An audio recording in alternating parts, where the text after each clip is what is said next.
This episode is brought to you by Hostfully. Using Hostfully, you can create a free digital guidebook for your listing so that you can save time creating a professional experience for every guest that comes and visits your spot. Learn more at hostfully.com. Welcome to Get Paid for Your Pad, the definitive show on Airbnb hosting, featuring the best advice on how to maximize profits from your Airbnb listing, as well as real-life experiences from Airbnb hosts all over the world. Welcome. Get paid for your pad. Get paid for your pad. Get paid for your pad. Welcome to episode 317 of Get Paid for Your Pad. Well, guess what I'm going to be talking about today? Everyone's talking about it. Of course, it is the coronavirus, which seems to have taken over the world. And it's not just a virus that is affecting the world, it's the fear around it. Everyone is very, very fearful. People don't want to travel. People are canceling. Airlines are cutting their prices like crazy. If you want to travel right now, like you can get some really, really good deals. So I'm going to provide some information, some advice. I've obviously been getting a lot of questions on this topic, so I've done a little bit of research. Well, first of all, there's a website where you can actually keep track of what countries are affected, how many cases are there. So I find it very useful. It's www.worldometers.info/coronavirus. So I'll put that in the show links, but it's a really good website where you can keep track per country. You know, how many new cases are there? Is it increasing? Is it decreasing? How many people are recovered? How many active cases? So I think the first thing that we should all do is just be informed, right? Just actually know what's going on versus just kind of blindly jumping on the panic train. But let's go through some other information. Of course, there's the markets that are really affected the most. Is of course China, South Korea, Japan. We're seeing a lot of cancellations there. A lot of Airbnb hosts are going through a really tough time there. In Italy as well. Certain markets in the US like Los Angeles, mostly the West Coast. Because, those are the places that see a lot of travelers from Asia typically, right? New York as well. So, of course, our thoughts are with the Airbnb hosts in those places. I've talked to a lot of hosts who have literally had 100% of their bookings canceled, like Northern Italy. It's been hit really, really badly. Nobody's traveling there. Airlines have canceled flights. Italy has actually locked down the entire country, so people are not allowed to travel unless it's for work or for health-related or emergency reasons. So yeah, our thoughts are definitely with all the hosts that are having all their bookings canceled. There's no new bookings coming in, especially if you're dependent on your Airbnb income, which a lot of people are. It can be really, really tough if you have no income for a few months, right? And nobody knows how long this is going to take. I'll talk a little bit about the outlook later in this podcast. But what I really want to focus on is, what can we do as Airbnb host? How do we deal with these cancellations, and what can we do to get some more bookings and, survive these tough times? So I want to start by addressing some cancellations that are coming in outside of the extenuating circumstances policy, right? So Airbnb has a policy. It's called the extenuating circumstances policy. And what this policy describes is situations where guests can cancel an Airbnb booking without losing any money. So this is outside of the cancellation policies, right? There's free cancellation policies. There's flexible, moderate, and strict. Now, normally when a guest books and cancels, depending on your policy, you may get to keep some of that money, right?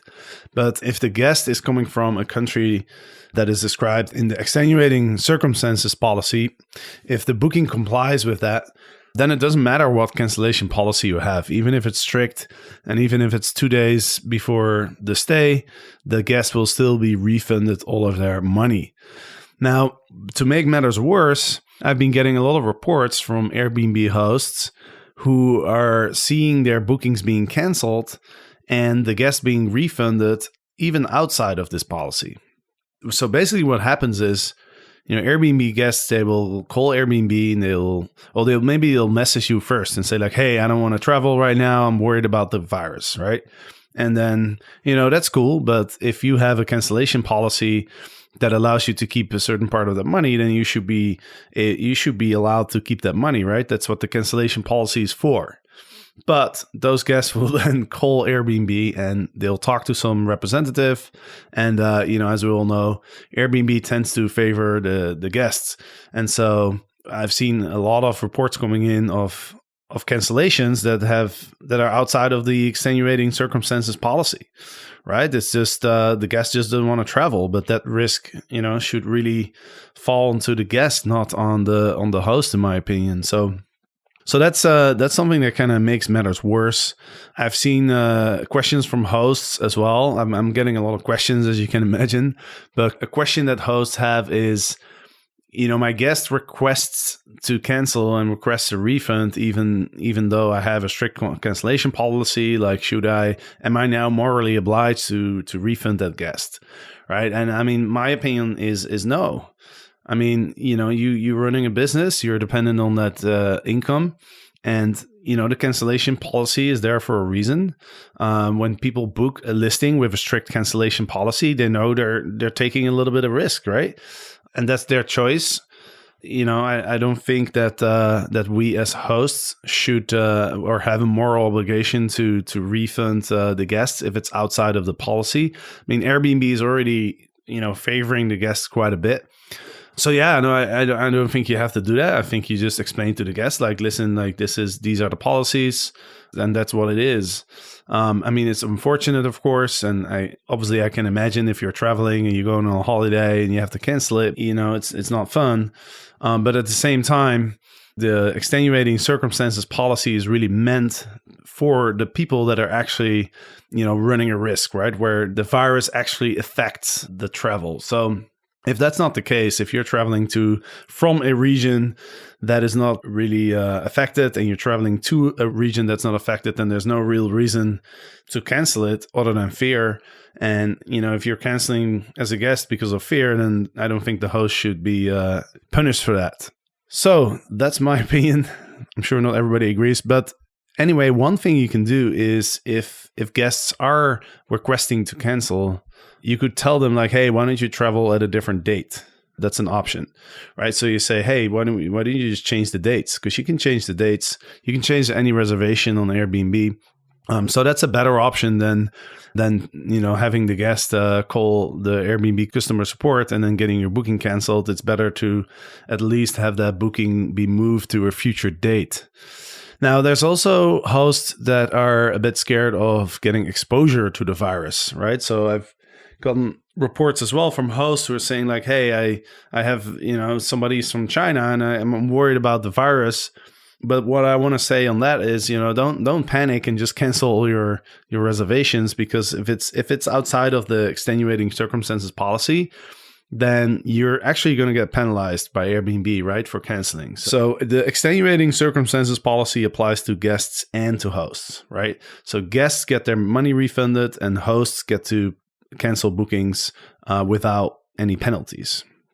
So if you are concerned about exposure to the virus and you have guests that have booked that's outside of the extenuating circumstances policy, instead of canceling, I would say you can do a self-check-in.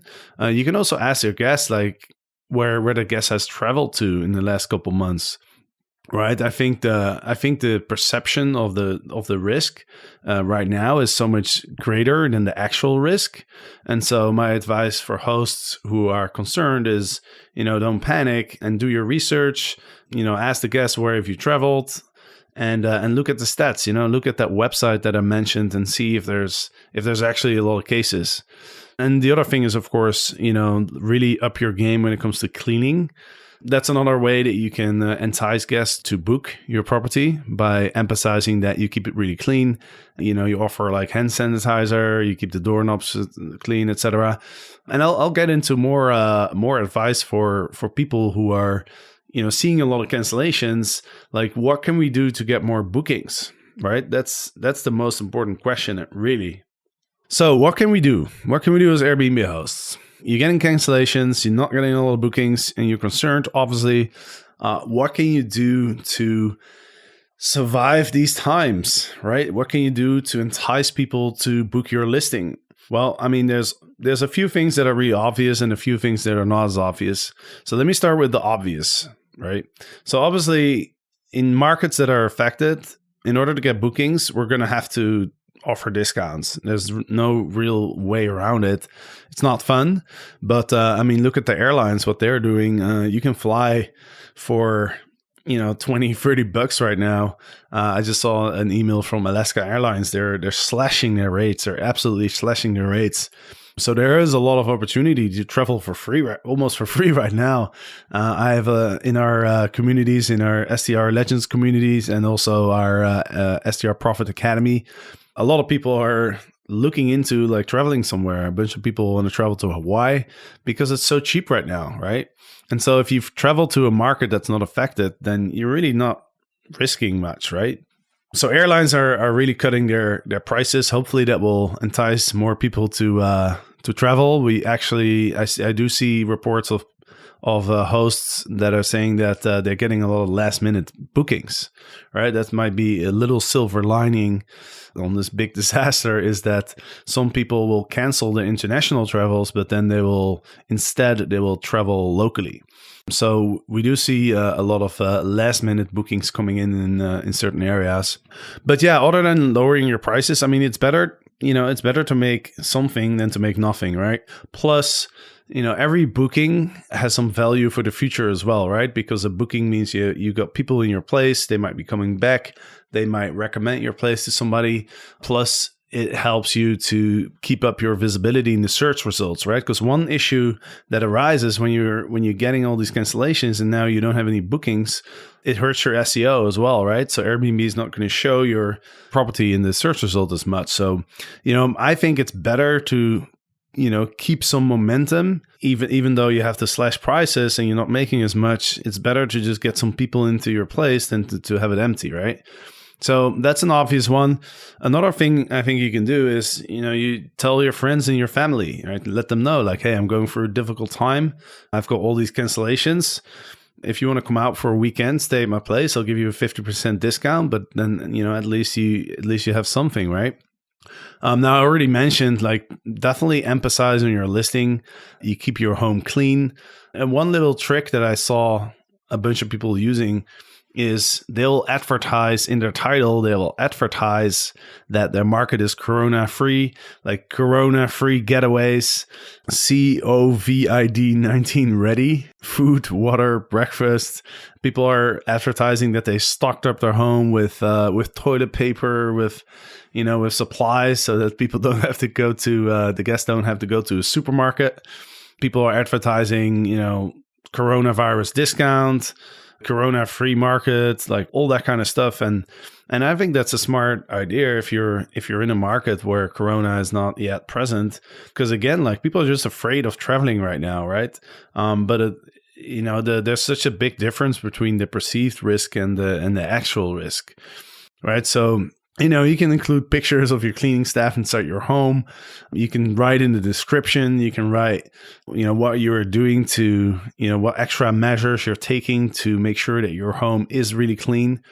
So those are a few things that you can do with your title and your description to kind of encourage people to book. I would also set your cancellation policy to flexible, because I think right now people will be very reluctant to book a place that has a strict cancellation policy because there's so much uncertainty, right?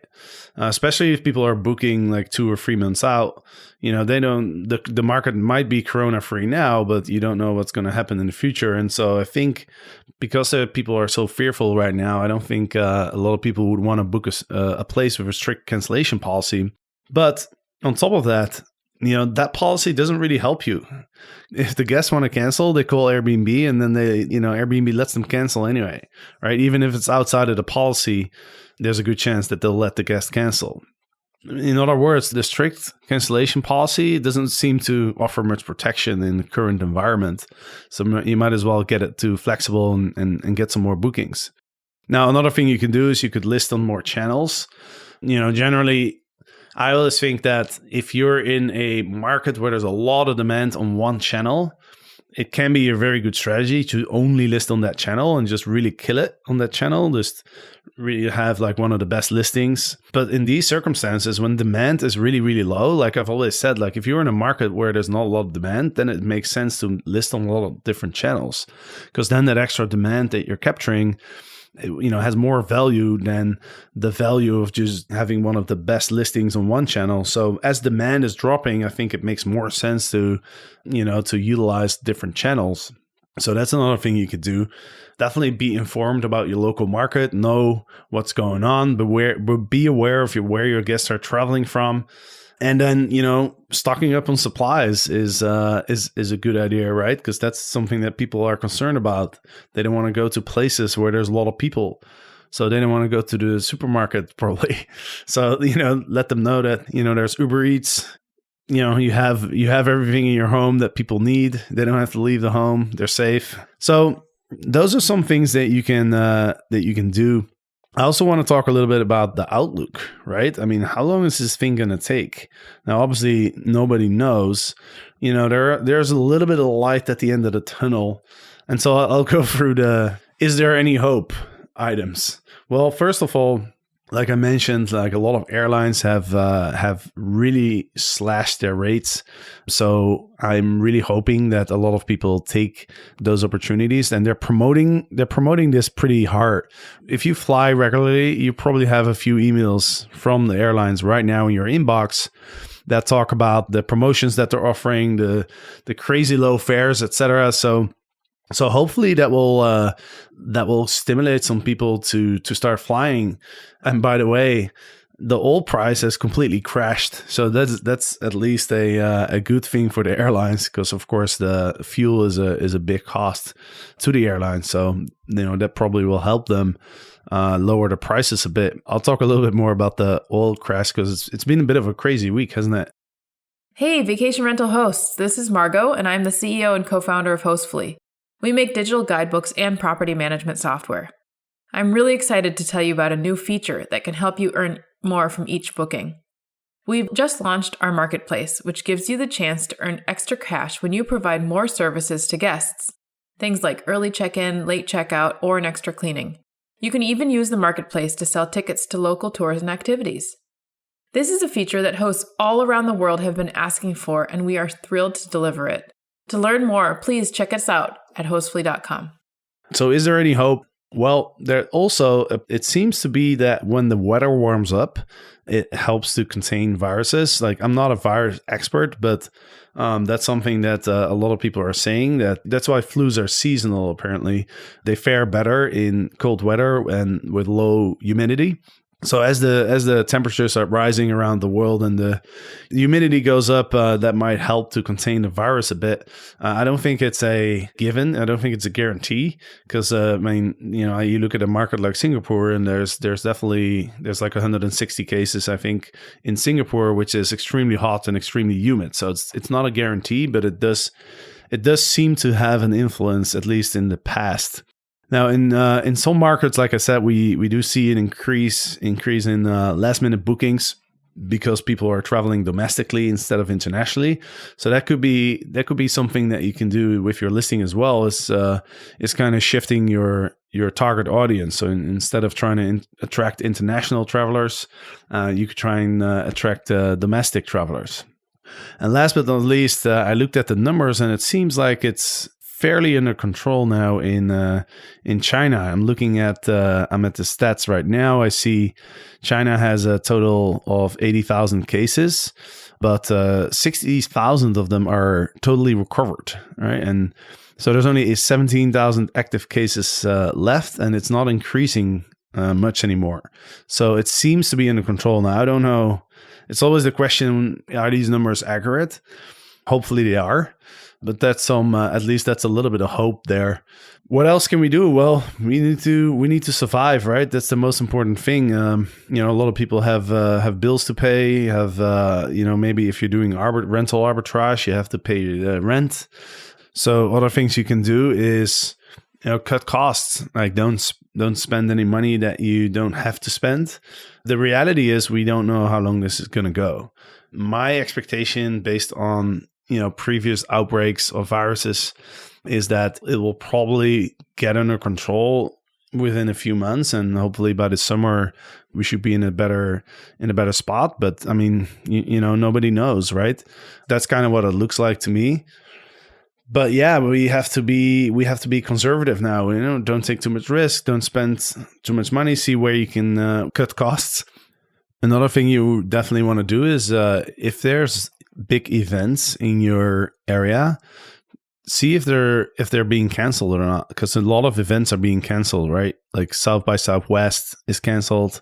Google canceled one of their conferences. There's a lot of sports events that are getting canceled. So, if there's a big event coming up, then at least it's better to be aware of that, whether it's still going to take place or not. Now, I want to talk a little bit about what happened over the weekend as well. Like, I actually sent out an email last week where I was expressing a little bit of concern, like this current situation, the current environment kind of reminds me back to 2007 when I was trading in the financial markets. It was a similar time where the real estate prices, the housing prices were at the all-time high, the stock market was at an all-time high, and we were starting to see some cracks. Like, of course, it started with the subprime back then. But right now, I just feel like we're in a similar time. Like, of course, nobody can predict what the markets are going to do. Nobody can predict what the economy is going to do. But I just feel like we're in an environment right now where there's more risk. So I sent out an email last week where I was expressing some concerns about where we currently are in the economy, in the stock market and all of that. It just kind of reminds me of 2007. And back then I was actually trading in the financial markets. And it just seems there's so many similarities, right? I remember back then gold was moving up. There were some cracks in the system with the subprime stuff, but then people were saying, well, that's contained. It's not a big deal. And that's kind of like what I feel like now. We're seeing, of course, the stock market's at all-time high. Well, not quite all-time high. It's crashed a little bit, but still, if you look at the graph from 2008 until now, it's still a massive increase, and the decline looks very, very small if you look at it from that perspective. But also the house prices are at an all-time high. What's a bit scary is that back in 2007 the interest rates were at like 5 or 6%, and so the Federal Reserve had a lot of opportunity to stimulate the economy, right? And not just here, but also in Europe. Right now the interest rates are pretty much zero everywhere. Right. So I'm just a little concerned, like what's going to happen if we get a downturn. Like, it feels like the central banks don't really have much ammunition. And so as a result, I'm a little risk averse right now. So I don't want to do any big investments. I don't want to take on any, expensive leases, stuff like that. In my email, the reason I wrote it was I think right now, if you're going to choose between like rental arbitrage and, managing other people's properties, I think the second choice makes more sense in this environment because, you're taking less risk. If we do go through a recession, then it's better to be managing somebody else's property than to being stuck with a 1 or 2 year lease. So that was just the point of my email. But obviously, I didn't know that Saudi Arabia and Russia were going to throw a bomb on the oil market. And the oil prices crashed all the way down to about around $30 or so, which kind of sent a shockwave through the economy with the stock markets crashing yesterday. I'm recording this on Tuesday. So on Monday, the stock markets crashed. They had the biggest down day since the financial crisis, which is kind of crazy. But anyway, hopefully it's not going to be too bad, but I'm just a little bit concerned about this whole situation now, this whole economic situation. And of course, it's almost like a perfect storm with the coronavirus and then the drop in the oil price on top of that. And one of the reasons why the lower oil prices can be a concern is, of course, for consumers, it can be good. It's nice that the gas prices will go down, gasoline. But there's a lot of companies in the US that can't operate profitably with oil prices at these levels, right? There's a lot of shale oil producers that have a lot of debt, and those companies, they won't be able to weather the storm that long. Like the producers in Saudi Arabia and Russia, those guys can deal with lower oil prices for a while. So I think that's one of the reasons why, you know, it hurt the market so hard. But anyway, I just wanted to express that. I hope you enjoyed this episode. It's a bit of a crazy time right now, so hopefully, you know, you find this valuable. If you have any questions, feel free to reach out. If you're not on my email list, sign up at getpaidforyourpad.com. You know, I'll keep you updated on what's going on. You know, obviously with our community, our community has grown a lot, especially since I partnered with Eric. We have I think we have over like 35,000 hosts in our community right now, just between our Facebook groups, our email lists, and, you know, the legends and the Profit Academy. So we have a pretty good idea of what's going on in the world of Airbnb. So we'll definitely keep you updated. We'll do lives in the Airbnb Profit Club. If you're not a member of the Airbnb Profit Club, you can join the group. It's a free group. We go live in there like every week. So if you want to stay updated, you know, join the email list, join the Airbnb Profit Club, and we'll keep you updated. So yeah, so I hope everyone is surviving. I hope it's not getting too bad. We've seen some reports that are pretty, you know, looking pretty bad, but I hope everyone's going to survive. I hope people are not going to go under due to this coronavirus. I hope it's going to be contained very quickly, and I hope the economy stays on track. We'll see. Nobody can predict the future, but definitely my thoughts are with the hosts in places like Northern Italy, places like LA where we're seeing a lot of cancellations, Seattle. My thoughts are with you guys. Stick in there. Don't give up. Be creative. Think outside of the box. Hopefully the tips that I've gave in this episode are useful. And thanks for listening. Until next week. Get paid for your pad. Get paid for your pad. Get paid for your pad. Get paid for your pad. Get paid for your pad. Get paid for your pad.